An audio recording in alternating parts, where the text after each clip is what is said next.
로마서의 말씀을 통해 오늘 어떻게 살 것인가에 대한 질문에 해답을 얻는 은혜의 시간이 되기를 소망합니다. 미국 타임지가 선정한 2005년 세계에서 가장 영향력 있는 인물 100인 중에 영국의 존 스토트 목사님이 선정된 적이 있었습니다. 이 존 목사님은 현재 복잡한 여러 가지 문제들 속에 그리스도인들이 가져야 될 삶의 태도와 사회적인 책임이 있음을 이야기했는데요. 그에 져서 현대 사회 문제와 그리스도의 책임이라는 책에는 기독교의 복음과 그리스도인의 사회적 책임이 결코 나눌 수 없는 관계에 있다고 말을 했습니다. 왜냐하면 만물의 창조자이신 하나님은 신자의 하나님일 뿐만 아니라 온 세상의 하나님이시며, 또한 이 땅에 주님께서 우리에게 보내주신 예수 그리스도 역시 온 세상의 구주로 오셨습니다. 그래서 이 일을 아는 신자는 제사장의 역할로 복음을 전할 때에 세상에 있는 여러 가지 가치들과 반드시 충돌하게 되어 있다라는 사실입니다. 그래서 존 목사님은 그리스도인들이 먼저는 세상의 각종 문제를 바르게 분별할 줄 알아야 하고, 그 문제 속에 선한 영향력을 나타낼 줄 알아야 한다라고 말을 합니다. 이런 영향력을 신학자 알렉 비들러는 거룩한 세속성이라는 말로 정의했습니다. 거룩한 그리스도인들이 세상 속에 살아가면서 소금으로 또 빛으로 그들의 영향력을 나타내는 것을 말합니다. 오늘 우리가 이 거룩한 주일 이곳에 모인 이유도 이러한 거룩한 세속성을 우리 가운데 유지하고 나타내기 위해서입니다. 그 일을 위해 우리는 하나님의 말씀을 듣고 말씀을 배우며 말씀을 깨닫고 여러분의 각자의 삶의 현장에서 영향력 있는 삶을 나타내려 오늘도 우리는 노력하고 있습니다. 그래서 우리는 먼저 하나님의 말씀을 통해 세상을 바르게 바라볼 줄 아는 올바른 세계관을 갖는 것이 중요합니다. 신자는 항상 하나님의 말씀을 기준으로 해서 그리스도적인 세계관을 가지고 하나님의 말씀을 통해 세상을 바라보아야 합니다. 그 세계관을 가지고 세상을 살아갈 때 그리스도인들은 우리가 알고 있는 예수 그리스도를 가정에서, 직장에서, 학교에서, 공원과 카페에서 그 하나님의 관점으로 하나님의 눈과 하나님의 마음을 세상 사람들에게 밝히고 전할 수 있어야 합니다. 이러한 사회적인 책임은 AD 56년을 살았던 로마 교회 성도들에게도 동일하게 있었습니다. 오늘 우리가 보고 있는 이 로마서는 바울의 3차 선교 사역 가운데 고린도에 머물면서 보낸 편지글입니다. 바울은 3차 선교를 마무리하고 이제 로마와 스페인 지역을 선교하기를 원하는 소망이 있었습니다. 그래서 그 선교의 기지로 로마 교회를 삼고 싶었고, 또 그들의 도움을 구할 겸 그 성도들을 격려하기 위해 보낸 편지가 오늘 이 본문의 로마서입니다. 그런데 당시 이 로마의 상황은 그렇게 낙관적이지 못했습니다. 당시 로마의 황제는 우리에게 익숙한 네로 황제였는데요. 이 네로 황제는 정치나 경제, 문화에 있어서 초기 때는 대단히 안정된 정치를 잘 하던 때였습니다. 그래서 로마서가 기록될 이 당시의 로마는 대단히 안정되어 있었고 문화적으로나 정치, 경제적으로 아주 부강한 때였습니다. 하지만 로마에서 살아가고 있는 성도들의 삶은 그렇게 좋지 않았습니다. 그들은 수많은 유혹과 그리고 동시에 핍박을 함께 받아야만 했기 때문입니다. 로마는 당시 사회적으로나 윤리적으로나 도덕적으로 대단히 타락한 도시였습니다. 그런 도시에서 하나님의 거룩한 백성으로 거룩한 삶을 살려고 하는 그리스도인들은 대단히 부족하고 모자란 사람으로 비웃음과 조롱거리가 되었습니다. 그리고 그들은 예수를 믿는다는 이유로 경제적인 활동을 할 수 없었습니다. 상인조합에 들 수 없었고 정식적인 경제활동과 시장에서의 상거래가 제한되었습니다. 그런 상황에서 자기의 삶을 유지하는 일은 대단히 어려웠습니다. 심지어 예수 믿는다는 이유로 그들은 가정에서 쫓겨나고 가족과 단절되기도 했습니다. 그러한 정신적인, 경제적인, 사회적인 손해를 감수해야만 했던 것이 당시를 살아갔던 로마 교회 교인들의 상황이었습니다. 무엇보다 그들에게 가장 힘들었던 것은 바로 황제 숭배였습니다. 네로를 비롯한 로마의 황제들은 자신이 신이다 말하며 자신을 섬길 것을 말하고 그것에 따르지 않는 자들에 대한 가혹한 처벌을 했습니다. 이런 일들에 대해 그리스도인들은 항거해야만 했고 결국 훗날 네로가 대방화를 저지르고 그에 대한 범인으로 그리스도인들을 지목하면서 기독교에 아주 큰 박해와 핍박이 일어나게 됩니다. 이런 시대를 살았던 사람들이 바로 오늘 본문에 기록된 로마서 16장의 로마 교인들입니다. 그렇다면 그들은 이 시대를 살아가면서 어떤 삶의 태도로 또한 어떤 사회적인 책임으로 그들의 삶을 이루어 나가고 있었을까요? 오늘 본문은 바울 사도가 책임 있는 그리스도인의 삶의 세 가지의 태도에 대해서 말씀하고 있습니다. 오늘 로마 교회 성도들을 대단히 칭찬하면서 바울은 첫 번째로 너희들이 그리스도의 말씀에 순종한 것을 내가 대단히 기뻐한다 라고 말하고 있습니다. 우리는 지난주 제자의 세 가지 요건을 살펴보았습니다. 제자는 반드시 스승 되신 예수님을 따라야 하고 그분을 따르며 내 자신을 부인해야 하며 자기 십자가를 매일 질 줄 아는 사람이 진정한 제자라고 했습니다. 누구나가 제자가 될 수 있고 누구나 되어야 합니다. 하지만 예수님과 함께 있었다는 이유 하나만으로 모두가 제자가 되는 것은 아닙니다. 부자 청년은 반드시 예수님이 재물을 버리고 따르라는 그 말씀에 순종해야만 제자가 될 수 있었고 서기관 바리새인은 아무리 명예가 없어도 예수님을 따라갈 각오로 자신의 모든 것을 내려놓고 예수님을 따라야만 제자가 될 수 있었습니다. 중요한 것은 하나님의 말씀에 순종하느냐 그렇지 않느냐에 따라 우리의 모든 그리스도인의 삶의 태도가 결정된다는 사실입니다. 바울은 이런 일들 가운데 너무나 모범적인 로마 교회 성도들을 칭찬하고 있습니다. 그들의 믿음의 소식, 그들의 순종의 소식이 이곳 먼 고린도에까지 들려지고 있기 때문입니다. 비록 그들이 사회적인 압박도 있었고 여러 가지 사회적인 현상들 가운데 어려움을 겪고 있었지만 그들의 말씀에 대한 순종이 하나님 앞에서의 귀하게 열매를 맺고 있음에 대해 칭찬하고 있습니다. 바라기는 우리 모든 성도님들의 삶에도 하나님의 말씀에 대한 순종으로 하나님께도 인정받으며 칭찬받는 은혜가 있기를 소망합니다. 이것이 바로 오늘날 이 로마와 같은 시대를 살아가는 그리스도인들에게 첫 번째로 요구되는 태도입니다.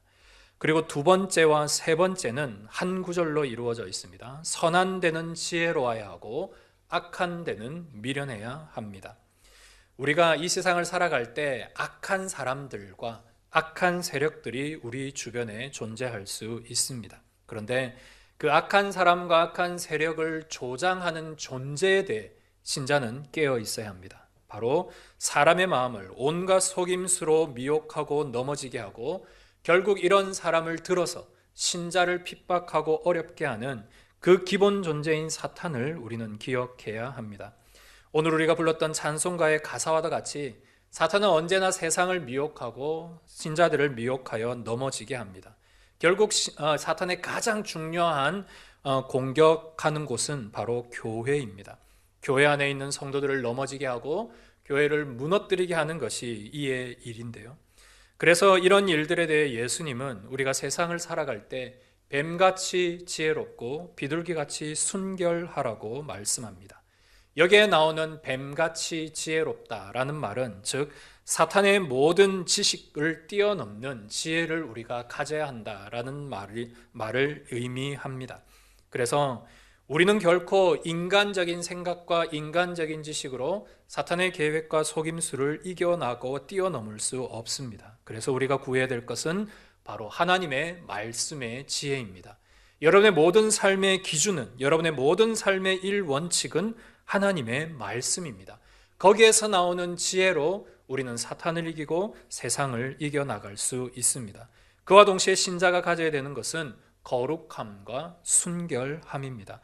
주님은 우리에게 선한 데는 지혜롭고 악한 데는 미련하며 비둘기 같은 순결함을 가질 것을 요구하고 계십니다. 비둘기 같은 순결함, 우리 안에 계신 성령의 내주하심을 통해 우리가 하나님의 마음과 하나님의 합한 생각으로 세상을 살아갈 때 요셉과 다니엘처럼 지혜 있을 뿐 아니라 예수님처럼 순결한 삶을 살아갈 수 있게 됩니다. 그래서 중요한 것은 여러분의 삶의 말씀과 여러분의 삶에 내주하시는 성령과 동행하는 이 일이 오늘 이 시대를 살아가는 그리스도인들에게 가장 중요한 삶의 원리라 말할 수 있습니다. 바라기는 이 험한 세상 가운데 선한 데는 지혜로우며 악한 데는 미련한 여러분들이 되시기를 소망합니다. 그래서 말씀을 통하여 반드시 여러분의 삶에 가져야 되는 것은 시대를 바라보는 영적인 통찰력입니다. 과연 이 시대에 하나님은 어떻게 역사하시는가? 과연 이 시대를 하나님이 어떻게 움직여 가고 계시는가? 그리고 이 시대를 살아가는 우리는 하나님께서 무엇라 말씀하시며 어떻게 순종하기를 원하시는가? 그 말씀에 대한 분별력이 있을 때 이런 험한 로마와 같은 이 시대 속에서도 우리가 능히 바울에게도 칭찬받을 뿐 아니라 하나님께도 인정받는 그런 참 그리스도인, 참 신자가 될 줄 믿습니다. 이 험한 세상을 살아갈 때 오늘도 하나님의 능력과 지혜를 구하시고 능히 승리해 나가시는 저와 여러분들이 되시기를 주의 이름으로 축복합니다. 오늘 이렇게 말씀이 이런 교훈으로 우선 일단락이 되는데요. 이 말씀에 보시면은 오늘 본문 4구절에 바울이 대단히 분노하며 대단히 강력한 어조로 말하고 있는 한 대상이 있음을 발견합니다. 그것은 로마 교회 교인들을 어렵게 만드는 로마의 정치 세력이 아닙니다.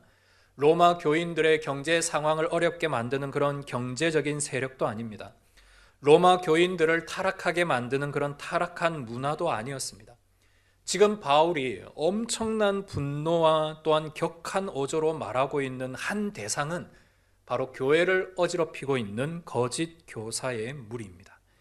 로마 교회는 조금 특별한 상황이 있었습니다. 우리가 저번 사도행전의 말씀을 통해 아골라와 브리스길라 부부가 로마에서 쫓겨나온 상황을 우리가 살펴보았습니다. 그것은 바로 황제의 칙령에 의해서 로마에 있는 모든 그리스도인들은 다 로마를 떠나라는 칙령이 있었기 때문입니다.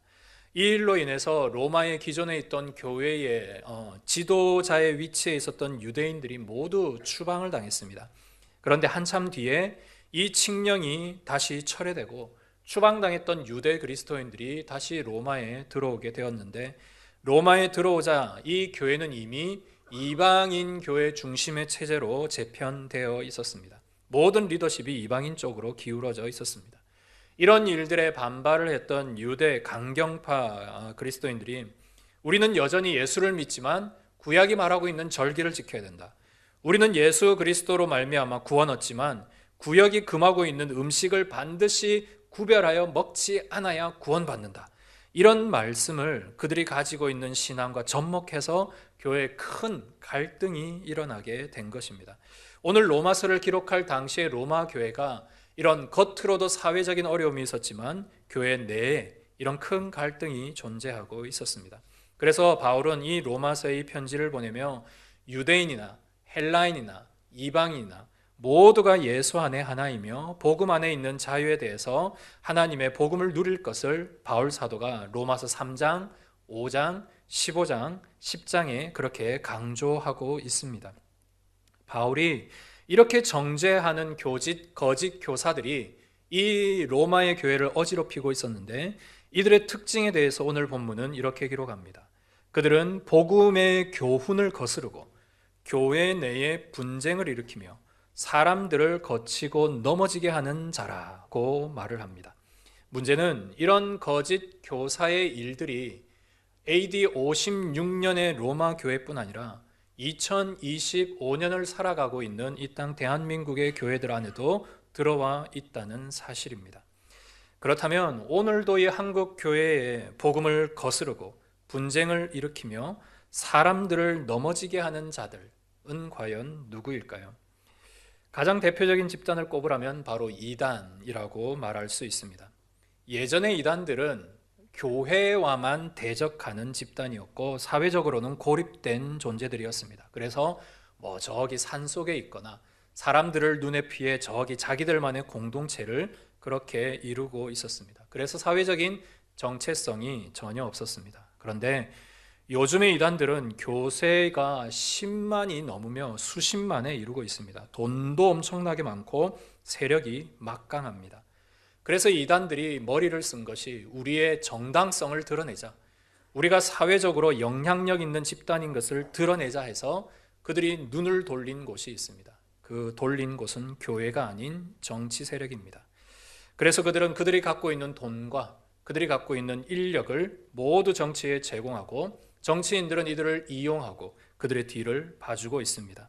그래서 세상에 이 단체는 건전하다, 이 단체는 괜찮다, 그렇게 인정해주는 일에 정치인들이 사용받고 있습니다. 그래서 여러분, 수많은 이단 집회와 심지어는 큰 몇만 명이 모이는 수료식이 버젓이 광역시 한복판에서 열릴 수 있는 것, 이 모든 것이 이런 세력들과의 규합 때문입니다. 그래서 교회가 그리고 성도들이 오늘도 주의하고 경계해야 될 것이 바로 이러한 이단의 세력들, 이것이 우리가 첫 번째로 구별하고 또한 분리되어야 될 거짓 교사의 일입니다. 그런데 이런 이단들은 우리의 눈에 보입니다. 그래서 우리가 충분히 맞설 수 있고 충분히 대적해서 싸울 수 있습니다. 그런데 문제는 교회 안에 눈에 보이지 않는 거짓 교사들이 있습니다. 이 거짓 교사는 바로 교회 안에 팽배한 잘못된 신학입니다. 여러분, 제가 지금부터 하는 말을 잘 듣고 한번 평가해 보십시오. 하나님은 여러분이 건강하고 부유하고 성공하길 원하십니다. 믿음만 있으면 여러분에게 복이 따를 것입니다. 방금 제가 드린 말씀이 맞는 말씀입니까? 틀린 말씀입니까? 여러분, 잠깐 들으면 맞는 말씀 같죠? 왜냐하면 하나님은 여러분들이 건강하기를 원하십니다. 실제로 여러분들의 모든 삶의 은혜와 또한 복이 가득하기를 주님은 원하십니다. 그런데 문제는 믿음만 있으면 여러분들에게 복이 따를 겁니다라는 이 말을 여러분들이 엄청 주의하고 이 말에 대한 분별이 있어야 합니다. 이 말은 틀린 말입니다. 여러분, 믿음만 있으면 여러분의 삶이 다 잘 될 수 있습니까? 그렇지 않습니다. 왜냐하면 이 말을 제가 반대로 한번 들려드리겠습니다.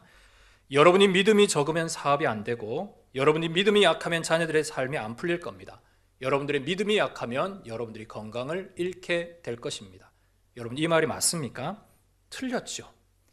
그러니까 믿음과 여러분의 삶은 결코 결부되지 않습니다. 믿음이 있다고 해서 여러분의 삶이 부유해지고 믿음이 약하다고 해서 병드는 것이 아니라는 사실입니다. 이런 생각에 빠져 있다 보면 주변에 있는 사람들에게 이렇게 말합니다. 야, 이 집사 요즘 너 일이 안 되는 거 보니까 기도 열심히 하고 믿음 많이 쌓아. 이렇게 이야기를 합니다. 그렇게 믿음의 어떤 문제들과 그들의 삶의 문제를 결부시켜서 마치 저 사람이 잘 안 되는 이유는 믿음이 없기 때문에 그렇게 정죄하게 되는 이런 일들이 지금 우리의 입술로 우리의 마음으로 많이 있다라는 사실입니다. 믿음이 아무리 좋아도 여러분 암에 걸릴 수 있습니다. 제가 아는 많은 믿음 좋은 분들 중환자실에 계십니다. 반대로 믿음이 나쁜 사람인 경우에도 사업이 잘 될 수 있습니다. 왜 저 사람은 저렇게 승승장구할까? 믿음이 좋은가 보다. 아닐 수 있습니다. 그래서 우리가 경계해야 되는 것이 바로 이 믿기만 하면 복을 받는다 라는 이 번영신학, 기복주의를 조심해야 합니다. 하나님은 우리의 아버지이십니다. 그래서 여러분들의 모든 삶이 형통하기를 원하십니다. 하지만 그 형통한 인생 속에 여러분들이 성경을 보십시오. 성경의 모든 인물은 하나님 앞에 형통한 인생을 살지만 그 인생 속에 반드시 고난과 연단이 뒤따릅니다. 하나님은 병을 고치실 때 그 병자들에게 너가 믿느냐라고 믿음을 요구하십니다. 하지만 믿음이 있어도 우리는 바울처럼 평생 불치병을 안고 살아갈 수 있습니다. 신앙이 좋은 분들 중에도 어려움을 당하는 분들이 상당히 많습니다. 우리가 하나님께 11조를 많이 들으면 많은 복을 받는다? 이 말도 틀린 말입니다. 여러분, 하나님을 조건부 거래하는 대상으로 삼지 마십시오. 내가 하나님께 뭔가 많이 하고 많이 드리고 많이 노력하면 하나님이 나에게 많이 줄 거다. 하나님을 그렇게 작고 조잔한 분으로 만들지 마시기 바랍니다. 하나님은 하나님께 우리가 헌금을 드리거나 하나님 앞에 우리가 뭔가를 드리는 것은 하나님 앞에서의 감사의 표현이지 여러분들의 보상의 수단이 결코 아닙니다. 하나님 앞에 뭔가를 드릴 때 구약에 있는 번제, 모든 재물을 다 태워서 드리는 번제, 내가 하나님 앞에 이 드리는 것 기꺼이 주님 앞에 올려드립니다라는 마음으로 하나님 앞에 드리시기를 바랍니다. 성공은 하나님의 축복의 증거라는 말도 틀린 말입니다. 여러분, 그러면 성공하는 사람은 하나님의 복을 받고 성공하지 못한 사람은 하나님의 복이 없는 사람들입니까? 구약의 욥은 그러면 왜 고난을 받았습니까? 동방에서 가장 신실하고 가장 예수 잘 믿는 욥이 왜 그렇게 큰 고난을 받아야만 했냐는 말입니다. 그리고 시편에는 왜 그렇게 수많은 악인들이 잘 살고 형통하고 있습니까? 그래서 성공과 하나님의 축복을 절대 비례해서는 안 되는 것입니다. 여러분, 지금 제가 말씀드린 이런 일에 반드시 여러분들의 분별이 필요합니다. 하나님을 믿는 믿음과 또한 내가 하나님 앞에 뭔가를 얻고자 하는 것을 일치시키거나 비례하거나 그렇지 못한 사람을 정죄하는 것으로 여러분들이 판단해서는 안 된다라는 사실입니다. 결국 이런 사상이 교회를 어지럽히고 성도들의 삶을 힘들게 하고 이런 일들의 예외도 아닌 것이 바로 목사와 장로들입니다. 지금 한국 교회 안에 대형 교회 세습이 얼마나 많이 이루어지고 있습니까? 그리고 건축이나 여러 가지 일들을 할 때 재정 사고들이 얼마나 많이 터집니까? 이 모든 일에 목사와 장로도 예외가 없습니다. 그만큼 우리에게는 돈이 신처럼 무섭습니다. 이런 일들에 우리는 언제든지 넘어질 수 있고 언제든지 조심해야 됩니다. 19을 잘했더라도 하나가 무너질 수 있습니다. 그래서 여러분, 언제나 이런 기복적인 신앙, 번영의 신앙, 이런 것들의 믿음의 분별함을 가지고 여러분들이 올바른 신앙생활을 하시기를 주님의 이름으로 축복합니다. 다음으로 우리가 경계해야 될 것은 바로 교권주의, 교회가 가지고 있는 힘으로 세상에 뭔가를 하려고 하는 이런 교권주의입니다. 교회가 가장 볼품 없을 때, 세상 사람들에게 정말 별로 볼품이 없을 때 교회는 실제로 세상에서 가장 강력했습니다.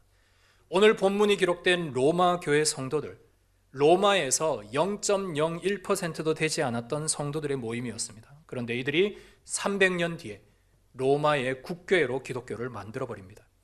일제강점기 시절 30만 명의 기독교인들, 이들이 그 당시 2600만 명의 대한민국 국민들을 움직였습니다. 결국 교회의 영향력은 무엇이냐? 거룩함입니다. 성도의 수가 아니라 성도가 가지고 있는 재정이나 그들이 가지고 있는 권력의 힘이 아니라 그들이 가지고 있는 거룩함이 세상을 바꾸고 세상을 변화시킵니다. 그런데 여러분, 한국 교회는 지금 너무 힘이 막강합니다. 지금 대한민국에 있는 교회들은 거룩의 힘이 아니라 세상의 힘이 너무 강력합니다. 교회 안에 수많은 유력한 사람들이 있고요. 이런 사람이 있기 때문에 교회가 때로는 공공의 법을 어기고 건물을 지어도 수많은 민원이 들어와도 충분히 커버하고 밀어내 버립니다. 이런 일들이 지금 계속 공공연하게 일어나고 있습니다. 지난주 한 지역에서 교육감 선거가 있었는데요. 한 후보자가 이분이 대단히 불심이 많았습니다. 이분이 불자연합회 회장이셨는데 이분이 같은 당이라는 이유로, 같은 지지한다는 이유로 수많은 목사님이 그에게 안수기도 한 장면이 온 매스컴에 다 나왔습니다. 여러분, 세례가 무엇입니까? 교회 안에 안수는 무엇이냐면 교회 안에 세례를 받는 자들에게 시행하는 거룩한 의식입니다. 그리고 교회 안에 직분자를 세울 때만 할 수 있는 유일한 의식이 안수입니다. 그런데 그것도 불자인 분에게, 그것도 세상에서, 그것도 목사님들이 공공연하게 안수 기도를 하고 있다는 말입니다. 여러분, 제가 그 보도를 보면서 너무 참담해서 말이 나오지 않았습니다. 결국 그 후보는 낙선했습니다. 그 후보에 대한 이야기를 하는 것이 아니라 지금 우리 한국교회가 행하고 있는 이런 교권주의가 너무나 많은 폐단을 일으키고 있기 때문입니다. 여러분, 교회는 반드시 하나님 앞에 거룩해야 되고 하나님 앞에 깨끗해야 되고 세상에서도 하나님 앞에 거룩하고 깨끗한 삶을 유지해야 합니다. 코로나 이후에 지금까지 가나안 성도가 200만 명이 더 늘었습니다. 코로나 전까지만 해도 한국 교회 안에 가나안 성도가 200만 명이었는데 지금 수년 만에 400만 명으로 늘어났습니다. 이 모든 일의 원인은 바로 교회가 힘을 가지고 교회가 자기의 이름을 나타내려고 할 때 이런 일들이 일어나게 됩니다. 그리고 여러분들에게 주의 드리고 싶은 한 가지 또한 거짓 교사가 있는데요. 그것은 바로 각종 미디어들입니다. 여러분들이 매일매일 노출되고 있는 이 미디어, 결국 이 시대는 어떤 싸움이냐면 미디어를 누가 잡느냐의 싸움입니다. 그래서 온 언론과 뉴스도 미디어를 잡고 있고요. 연예인들이나 정치인들도 미디어를 잡고 있고 심지어는 1인 방송도 엄청 많습니다. 할머니나 어린아이까지 다 미디어를 제작하고 유포합니다. 정보의 홍수에 살고 있지만 분별이 안 됩니다. 이게 맞는지 저게 맞는지 대단히 어지럽고 혼란만 주고 있습니다. 어떤 의사 선생님은 이 음식이 좋다고 먹으라고 합니다. 그런데 어떤 의사 선생님은 이건 안 된다라고 말을 합니다. 누구의 말이 맞습니까? 두 분 다 의사인데요. 누구의 말이 맞는지 모릅니다. 이런 카더라, 주변에 이게 맞다, 저게 맞다는 그런 카더라 통신이 많고 각종 유언 비어가 많습니다. 여러분들도 한 번씩 받아보셨을 겁니다. 갑자기 긴급 기도 제목이라는 문자들, 이런 것들을 한 번씩 지인을 통해 아니면 전혀 모르는 어떤 사람과 세력을 통해 받은 적도 있을 겁니다. 보면은 정말 중요한 기도 제목 같습니다.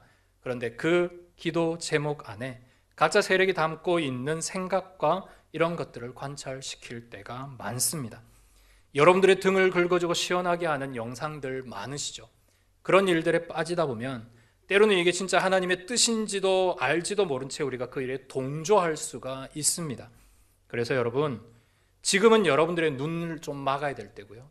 지금은 여러분들의 귀를 좀 닫아야 될 때입니다. 세상의 것들에 좀 현혹되지 마시기를 바랍니다. 홍해를 건넌 이스라엘 백성들이 시내산에서 모세가 언약을 받으러 시내산에 올라간 지 수십 일이 지나도 내려오지 않자 그들이 만든 것이 있습니다. 바로 금송아지인데요. 이 금송아지의 이름을 만들고 그들이 우리가 이 신을 만들고 우리가 부유해지자 라고 해서 만몬이라는 이름을 지은 것도 아닙니다. 이 신을 통해 우리가 축복을 받자, 그래서 몰록이라는 이름을 붙이지도 않았습니다. 이 금송아지를 짓고 그들이 붙인 이름은 하나님이었습니다. 하나님. 각자가 생각하는 하나님을 담아 그들이 만든 것은 하나님이 그토록 싫어하는 우상의 형상이었던 것입니다. 이것이 바로 어리석은 우리의 모습의 실제입니다. 온갖 미디어들을 여러분들이 접하게 되면 거기에서 외치고 있는 하나님, 거기가 말하고 있는 금송아지를 여러분들이 보게 될 겁니다. 그 금송아지를 여러분들이 따라갈 수밖에 없습니다. 그래서 여러분, 정신을 깨어 똑바로 오직 말씀과 기도 가운데 세상을 좀 분별할 줄 알아야 합니다. 지금 우리에게 필요한 것은 영적인 통찰력입니다. 과연 하나님께서 나에게 무엇을 원하시는가? 과연 하나님께서 우리 교회에 무엇을 원하시나? 과연 이 대한민국 땅에 하나님이 어떤 것을 원하시는지에 대해서 우리는 지금 눈과 귀를 닫고 하나님께만 집중해야 할 때입니다. 오직 말씀과 기도로 전무해야 하나님이 지금 무엇을 원하시는지 알 수 있습니다. 지금은 사람의 말에, 어떤 힘의 말에 기울이지 마십시오. 예수님이 말씀하시길 그날에 많은 사람이 나더러 이르되 주여 주여 우리가 주의 이름으로 선지자 노릇도 하고 주의 이름으로 귀신도 쫓아내며 주의 이름으로 많은 권능을 행하지 아니하였습니까? 그러나 그때에 내가 그들에게 밝히 말하되 내가 너희를 도무지 알지 못하니 불법을 행하는 자들아 내게서 떠나가라. 그들이 행한 일은 다 의로웠습니다. 선지자 노릇도 하고 귀신도 쫓아내고 권능을 행했습니다. 그것도 하나님의 이름으로요. 그런데 뭐라고 얘기하냐면 이 불법을 행하는 자들아 나에게서 떠나가라고 하십니다. 우리는 지금 우리 주변에 너무나 많은 금송아지와 너무나 많은 선지자들이 있는 세상에 살아가고 있습니다. 그런 일들에 여러분이 바른 선지자가 되어야 되고 바른 말씀을 선포해야 되며 바른 분별력 있는 신자가 되어야 되고 바른 신앙과 바른 믿음으로 살아가는 그런 그리스도인들이 되어야 합니다. 이것이 바로 이 시대의 그리스도인들이 갖고 있는 사회적인 책임입니다. 우리가 그런 세상의 일들에 휩쓸릴 것이 아니라 세상의 일들에 분별하지 못하고 그냥 따라가는 것이 아니라 여러분들의 삶에 가장 중요한 기준인 하나님의 말씀을 가지고 하나님 앞에서 선한 데는 지혜롭고 악한 데는 미련한 삶을 살아내야 할 것입니다. 말씀을 마무리합니다. 세상의 공중권세 잡은 사탄은 교회 안에 이단을 침투시키고 번영신학을 통해 성도들의 마음을 미혹하게 하고 교권주의를 통해 지도자들의 마음을 다 뺏어버리고 각종 미디어를 통해 여러분들의 모든 생각과 마음을 현혹하고 있습니다. 이런 시대들 속에 성도가 어떻게 힘을 잃지 않고 세상 가운데 교회가 영향력 있게 그렇게 하나님 앞에 살아가도록 할 수 있겠습니까? 오늘 바울이 서두에 말씀한 것과 같이 하나님의 바른 말씀의 기준과 선과 악을 제대로 분별할 줄 아는 영적 통찰력과 성령이 함께 하시며 내주하시는 우리 안에 있는 거룩함과 신실함으로 이 세상 가운데, 이 세대 가운데 로마와 같은 시대에 하나님의 영향력을 드러내야 할 것입니다. 교회가 세상에 영향력을 미치지 못한 이유는 교회가 너무 세상과 닮아 있기 때문입니다. 교회는 세상과의 구별이 필요합니다. 교회가 세상과 똑같아지면 교회가 힘이 있는 게 아니고 세상에서 손가락질 당합니다. 오늘 저와 여러분들이 해야 할 일은 구약에 있는 나실인처럼 자신을 하나님 앞에 드리고 자신의 삶을 하나님 앞에 전폭적으로 드려 내가 하나님 앞에 신실한 그리스도인이 되겠노라 다짐하며 그런 영적인 나신으로 살아가는 각오가 있어야 합니다. 예수님 시대 세례 요한과 같이 내가 저 분봉왕 헤롯이 잘못하는 일에 반드시 하나님의 말씀으로 지적하고 그 일에 내 목이 날아가도 그 일을 감당하겠노라 하는 그런 의분이 우리 가운데 있어야 합니다.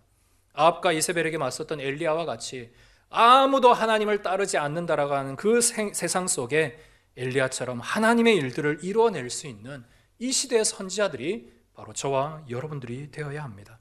그 부르심 앞에 순종하고 이 세상 가운데 악한 데는 미련하시고 하나님의 선한 일의 지혜로와 주님을 온전히 따르는 이 로마와 같은 시대에 로마 교인들과 같은 그리스도인들이 되시기를 주님의 이름으로 축복합니다. 이 시간 말씀을 기억하며 함께 기도하겠습니다. 하나님, 오늘도 이 험하고 힘든 세상 가운데 우리를 인도하여 주시고 이 세상 가운데 하나님 우리에게 분별함을 더하여 주옵소서. 오늘 우리는 어떻게 살아야 합니까? 어떤 그리스도인의 삶을 살아야 합니까? 우리에게 지혜를 주시고 선한 데는 지혜롭고 악한 데는 미련하여 하나님 앞에 이 세상을 살아갈 수 있는 용기와 힘과 담력을 주시고 그리스도의 영향력을 나타낼 수 있도록 은혜를 주옵소서. 함께 기도하겠습니다.